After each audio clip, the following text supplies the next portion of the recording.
자, 그러면은 이번 시간 강의 마지막 세 번째 사례입니다.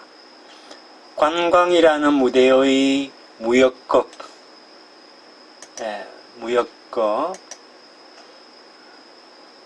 무역할 때 무역과 극정할 때 극자 써서 이렇게 무역극이라고 달아봤고요. 부제로 후베이성, 지금 오른쪽 지도에 있는 이 후베이성, 호북성이라고 한국에서는 합니다만은 호북성 수주시의 사례를 한번 살펴보도록 하겠습니다. 중국의 그 역사 유적을 둘러싼 문화산업에 문화산업을 관광산업이라고 이제 바꿔서 말을 해도 좋겠습니다만은 이 관광산업화에 나타난 어떤 새로운 경향은 해외에 있는 중국인들 아니면 화교를 대상으로 한다는 점입니다. 화교를 뭐 다른 표현으로 뭐 객가라고 객가인이라고 표현하기도 합니다만은 이는 경제 개발에는 이 화교가 가지고 있는 그 자금, 재원조죠. 자금과 그들이 가지고 있는 네트워크 아니면 연출망 네트워크가 필요하며 그들의 어떤 원조를 얻기 위해서는 그들에게 자신의 고향에 대한 어떤 애향심과 그 다음에 중화 사상을 이용하는 것이 효과적이라는 생각에서 비롯되었습니다. 최근 중국 정부에서는 어떤 민족의 자긍심을 높이고 고양시키고 그 다음에 중화 정체성을 강화하기 위해서 전국에 많은 유적을 관광지로 선정을 해서 중화민족 고토원, 꽃자, 뜻자로 쓴 고토원, 즉 중화민족의 고향 테마파크라고 이렇게 명명을 했습니다. 이 프로젝트에 자금을 지원한 화교는 자신의 고향의 그 테마파크에 세워지는 기념비에 이름이 새겨지고 테마파크 안에 토지를 소유할 수 있게 되고 또 고향 테마파크에 무료로 입장할 수도 있도록 했습니다. 한편 지방정부도 해외에 화교를 유치하는 데 열을 올리고 있습니다. 이 후베이성, 호북성 수주시는 염제에 관한 민간신앙을 관광상품으로 이용을 합니다.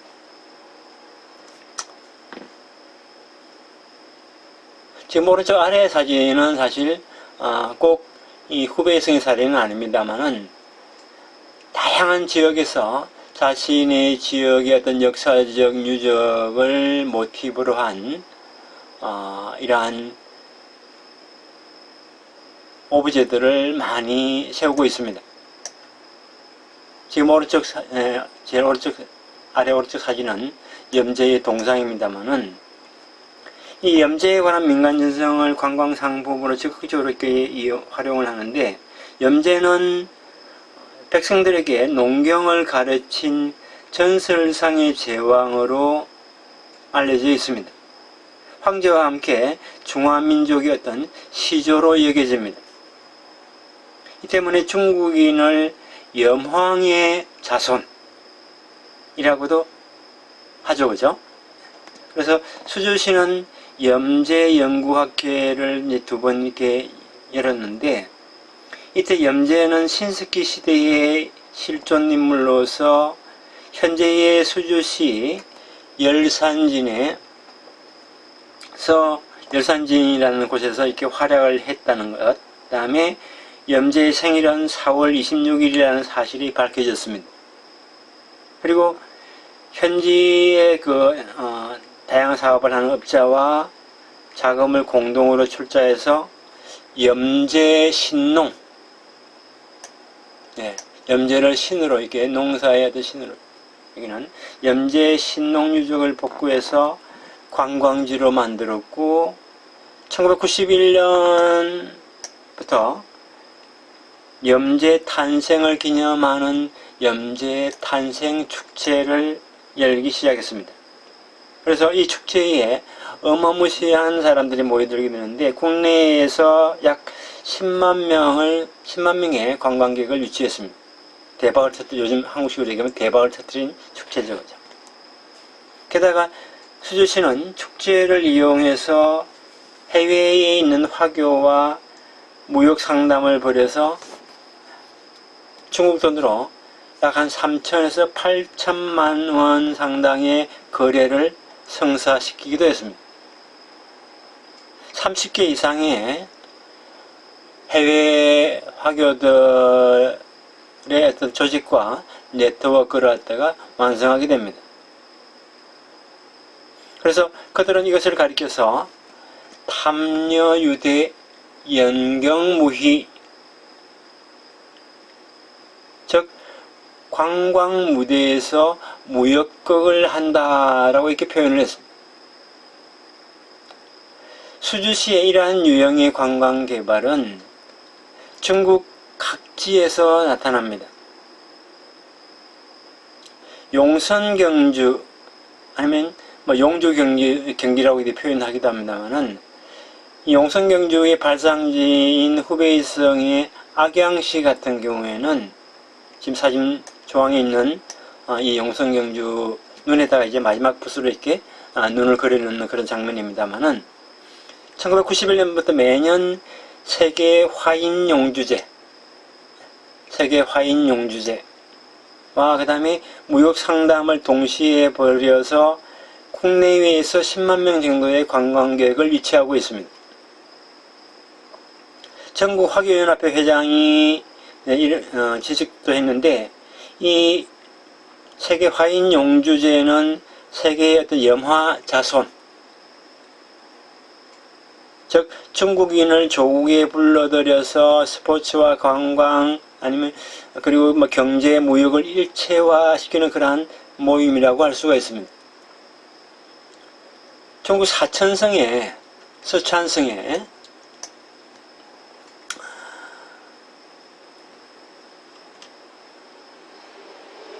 약산시 같은 경우에는 세계 최대의 석각 보살 좌상을 관광자원으로 홍콩에 있는 요시 집단과 손을 잡고서 국제 대불 관광 축제를 주관하기도 하고요.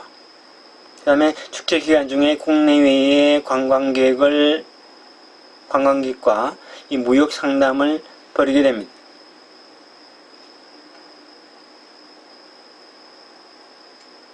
산서성도 성내에 있는 중국 불교의 3대 영상 가운데 하나인 오대산에서 국제유산제를 주관하고 축제 시작 전에 무역 상담에 관한 광고를 해외판 인민일보에 내서 대만과 홍콩에서 많은 관광객을 유치했습니다. 관광무대에서 하는 무역극은 중국 내 사람들에게만 일방적으로 이익을 가져다 주는 것이 아니라 화교들에게도 자신의 고향이나 아니면 조국에 대한 사랑을 실현하고 그 다음에 비즈니스를 확장할 수 있는 그러한 기회를 제공합니다. 유럽에서 온 참가단 대표 같은 경우에는 중국에 온 목적을 이렇게 얘기합니다. 우리는 조국의 산수를 즐기고 뿌리를 찾아 조상을 제사 지내고 동시에 투자 환경을 살펴보기 위함이다. 예. 즉 애향심과 다음에 애국심과 다음에 비즈니스 투자 환경을 살펴보기 위함이다. 자, 이번 주 강의 내용을 한번 정리하도록 하겠습니다. 지금까지 북경과 그 다음에 소산, 그 다음에 수주의 사례를 통해서 전통적 서민문화와 혁명의 전통, 그 다음에 조상숭배라는 새로운 관광 자원이 지역의 역사유적 혹은 국가 전체의 어떤 지역 혹은 국가 전체의 경제 발전 수단으로서 이러한 역사 유적들이 중요한 기능을 맡고 있음을 살펴봤습니다. 이것을 한 4가지로 정리해 보면은 다음과 같이 이야기할 수가 있겠습니다. 첫 번째로 관광개발에 따라서 자연이나 어떤 전통문화 혹은 혁명의 전통이 경제적 가치를 지닌 상품이 된다는 것입니다. 또한 계획경제가 시장경제로 전환됨에 따라 북경이든 소산이든 수주든 자유경쟁에서 살아남기 위해 스스로를 내다팔 필요성이 있습니다. 즉 자신들의 어떤 지역을 대외적으로 알릴 필요성이 대두되었다는 것입니다. 물론 여기에는 지역성이라는 강력한 무기가 있었습니다. 전통적 문화와 혁명의 전통을 활용하는 것은 관광개발에서 지역성의 강조를 위한 전략이 됩니다. 두 번째는 정신적인 면에서 우리가 보게 되면은 현대화나 개방화에 따라 사람들은 전통 문화나 아니면 혁명의 전통, 정체성 등을 잃어버리게 됩니다.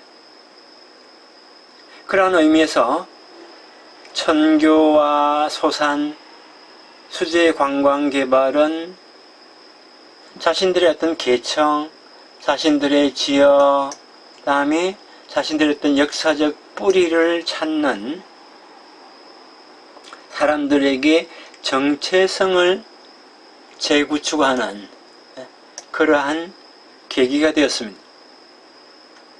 세 번째는 수주의 사례에서 우리가 보는 것처럼 관광개발은 역사유적을 활용한 관광개발은 지역발전 계획의 중요한 부분으로 자리매김되었고 조상숭배를 통해서 재확립된 중화 정체성은 관광객의 동원에 도움이 될 뿐만 아니라 지역의 다른 경제 발전에 연결되는 원동력이 되기도 합니다. 즉, 이 관광이라고 하는 무대를 설치하고 중화 정체성과 민족주의를 매개로 해외와의 연결을 확대해 나가는 것입니다. 네 번째는 이 강의에서 다룬 관광개발의 주체는 관광업계가 아니라 현지 정부와 현지인들이라는 점에 주목을 해야 합니다. 다른 선진국이나 발전도상국과 비교해서 중국의 관광개발은 현지인들의 어떤 자각을 바탕으로 현지의 경제, 사회적 이익을 가져다 주는 것을 전제로 합니다. 이는 중국의 토지에 관한 국가 소유 제도와 토지 사용에 대한 현지 정부의 지배권이라는 특수한 상황 때문이기도 합니다. 투자하는 측과 토지의 사용권을 가진 측이 같지 않을 때는 관광시설의 소유권이나 수익 분배를 둘러싼 문제가 발생하기 쉽습니다. 그런데 등소평 이후에 중국의 관광개발을 떠받치고 있는 토지 소유제는 어떻게 될 것인가? 만약 이 법적 기반이 바뀐다면 중국의 관광은 어떤 방향으로 전개될 것인지 주목해 볼 만합니다.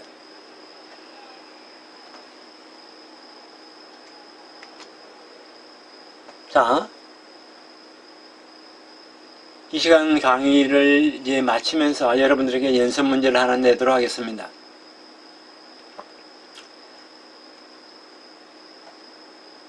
개별적으로 한번 풀어보셔도 좋고, 그 다음에 그룹으로 이렇게 한번 풀어봐도 좋습니다. 냉전기에 외교와 이데올로기 강화의 수단이었던 중국 관광은 개혁과 개방 이래로 새로운 어떤 전환기를 맞이했습니다. 여기서 다룬 사례를 통해서 중국의 관광, 역사유적을 둘러싼 관광개발 변화에 대해서 잘 이해가 됐는지 모르겠습니다.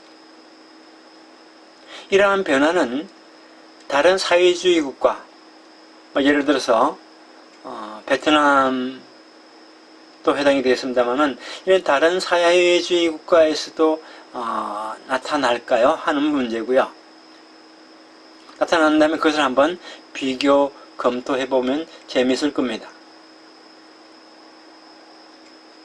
아니면 지금 한국에서 유학생활을 하고 있는 여러분들께서는 한국에서는 우리가 세 가지 사례를 이렇게 소개를 제가 해드렸습니다만은 이와 유사한 사례는 어떤 것이 있는지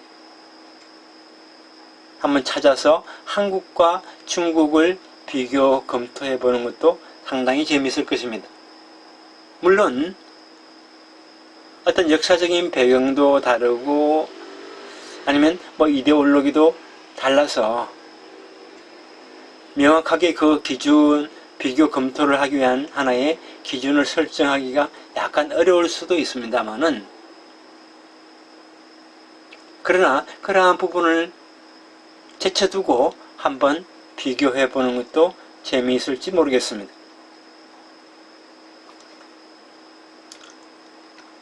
자, 마지막으로 이 강의를 위해서 준비한 사용한 문헌들을 몇 가지 소개해 뒀습니다. 참고하시기 바랍니다. 그러면은 이번 주 강의는 여기서 모두 마치도록 하겠습니다. 감사합니다. 그럼 다음 주에 또 봬요.